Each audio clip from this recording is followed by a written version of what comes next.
ছানা ছাড়া ছানার জিলাপি তৈরি করে দেখাবো শুধুমাত্র গুঁড়া দুধ আর ময়দা দিয়ে। একদম পারফেক্টভাবে এই ছানার জিলাপি হবে, বোঝাই যাবে না যে এটা দোকান থেকে কিনে নিয়ে আসে না। একদম বাড়ির তৈরি হোমমেড, একদম ছানা ছাড়াই এই ছানার জিলাপিটা তৈরি করে দেখাবো তোমাদের। আসসালামু আলাইকুম, হ্যালো বন্ধুরা, তোমরা কেমন আছো? আশা করি তোমরা ভালো আছো। আমি আলহামদুলিল্লাহ ভালো আছি। আমার শখের কিচেনে তোমাদের সবাইকে স্বাগতম। প্রতিদিনের মতো আবার একটি রেসিপি নিয়ে এসেছি, ছানা ছাড়া ছানার জিলাপি তৈরি করে দেখাবো। দেখো, রসে একদম টুপটুপ করছে আর কত মজার হয়েছে, একদম পারফেক্ট এই জিলাপি হয়েছে। আমি কিভাবে তৈরি করছি তোমরা প্রথম থেকে শেষ পর্যন্ত দেখবা। আমি এখানে হাফ বাটি গুঁড়া দুধ নিয়েছি, এটা অবশ্যই ফুল ক্রিম নিতে হবে। আর হাফ বাটি গুঁড়া দুধের যে হাফ বাটি গুঁড়া দুধ নিয়েছি তার অর্ধেক কিন্তু ময়দা নিতে হবে। ময়দা কিন্তু সমপরিমাণ নেওয়া যাবে না। দিয়ে আমি 1 চামচ মতো চিনি দিয়ে দিয়েছি। আর এখানে বেকিং পাউডার আমি 3 চিমটি দিব, মানে চিমটিতে যতটুকু উঠবে 3বার আমি তুলে আমি বেকিং পাউডারটা দিব। এখানে খুব বেশি বেকিং পাউডার দেওয়ার প্রয়োজন নেই। এবার হাত দিয়ে ভালোভাবে এটাকে ডলে একটু মেখে নিতে হবে। চিনিটা একটু হাত দিয়ে গলে ফেলতে হবে, একটু হাত দিয়ে নাড়লে কিন্তু চিনিটা অনেকখানি গলবে। তারপরে এখানে 1 চামচ মতো ঘি দিয়ে দিলাম। এবার ঘি দিয়ে এবার ভালোভাবে হাতের তালু দিয়ে এটাকে ডলে ডলে মেখে নিতে হবে একটু সময় নিয়ে। মিনিমাম 5 মিনিট মতো এটাকে মাখতে হবে। পরে কিন্তু আর মাখার কোনো স্কোপ নাই, এখনই কিন্তু যত ডলে ডলে একদম মেখে চিনিটাও গলে ফেলতে হবে আর এবং ঘিয়ের সঙ্গে ভালোভাবে একদম মেখে নিতে হবে। আমি কিন্তু সময় নিয়ে মেখেছি, তোমরাও সময় নিয়ে একদম মেখে নিবা। আর হাতের মুষ্টি লাগলে জানবা যে কি ঘিয়ের মাপটা একদম ঠিক আছে। দিয়ে আমি এখানে দুধ দিয়ে আমি ডোটা মাখবো। তোমরা কিন্তু ডিম দিয়েও মাখতে পারো বা পানি দিয়েও শুধু মাখতে পারো। আমি দুধ অল্প অল্প করে দিব, দিয়ে কিন্তু আমি সুন্দর করে এটা মেখে নিব। আর একটা নরম চ্যাটচ্যাটে ডো তৈরি করব। এটা কিন্তু শক্ত ডো তৈরি করা যাবে না, তাহলে কিন্তু শিরাটা ঢুকবে না। এগুলো কিন্তু একটু ফলো রাখতে হবে, তাহলে কিন্তু মিষ্টি পারফেক্ট হবে। আমার দুধ আর একটু লাগবে, আমি সেই কারণে দিচ্ছি। আর আমার হাতের দিকে তোমরা লক্ষ্য করো কেমন চ্যাটচ্যাটে, তাহলে বুঝতে পারবে। হাতের সাথে কিন্তু একদম লেগে যাচ্ছে। এটা সুন্দরভাবে ধুয়ে 5 মিনিট ধুয়ে দিলেই কিন্তু এটা সুন্দর সেট হয়ে যাবে। আমি এখন 5 মিনিটের জন্য কিন্তু রেস্টে রেখে দেব। দিয়ে এবার এই ফাঁকে আমি চিনি শিরাটা তৈরি করে নিব। এখানে আমি 1.5 বাটি চিনি নিয়েছি আর 3 বাটি পানি দিব। 1.5 বাটি চিনির জন্য আমি 3 বাটি পানি দিব, মানে ডবল পানি দেব। আর শিরাটা অবশ্যই পাতলা হতে হবে, এখানে কোনো 1 তার 2 তার শিরা করা যাবে না। 4টা এলাচ দিয়ে দিলাম মুখটা ফাটিয়ে। দিয়ে এবার একটু নেড়ে চেড়ে আমি ফুটিয়ে নিব। খালি চিনিটা গলা পর্যন্ত অপেক্ষা করতে হবে, দিয়ে কিন্তু জালটা নিভিয়ে কিন্তু এটা এখন করতে চলে যেতে হবে। আমার কিন্তু হয়ে গেছে, আমি এবার ঢাকনা দিয়ে ঢেকে দিলাম। এবার মিষ্টিটা আমি তৈরি করতে আসছি। এবার তোমাদের এখন কিন্তু আর মাখার কোনো প্রয়োজন নাই, খালি একটু হাত দিয়ে এভাবে তুলে নিয়ে মিষ্টির আকারে কিন্তু ছানার মতো জিলাপিগুলো তৈরি করে নিতে হবে। আমি এখানে একটু লেচি কেটে নিলাম, হাতে কিন্তু আমি ঘি মেখে নিয়েছি। ঘি বা তেল যেটাই মেখে নিতে পারো।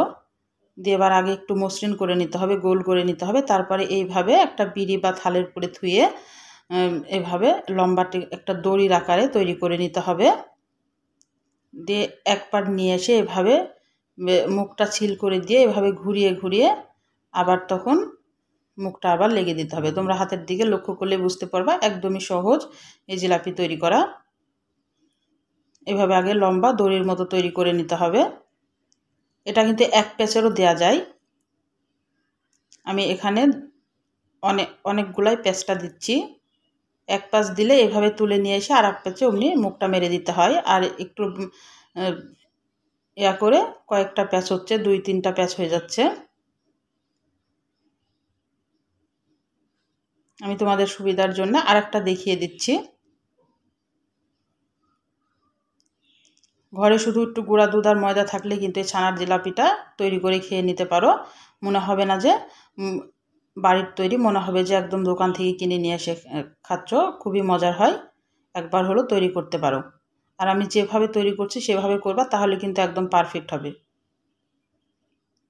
আমি সবগুলা তৈরি করে নিয়ে আসলাম। এবার তেলে চলে গেলাম ভাজার জন্যে। পর্যাপ্ত পরিমাণে তেল দিতে হবে।